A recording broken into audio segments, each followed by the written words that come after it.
नमस्कार आसिफ साहब।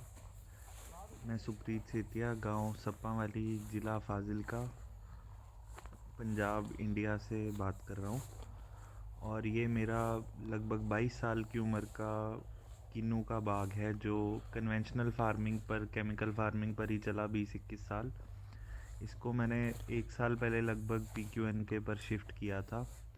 और अब इसमें हमने बीच में 2 किन्नू की लाइन के जो बेड है उस पर लूसन की, अल्फ़ा अल्फ़ा की फार्मिंग करी है, और बहुत ही उसके भी अच्छे रिज़ल्ट आए हैं।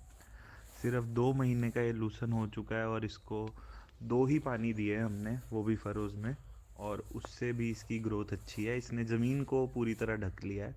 किन्नू वाले बेड पर पराली से मल्च करा है। अब वो मल्च का खर्चा भी पिछले साल से इस साल कम लगा है।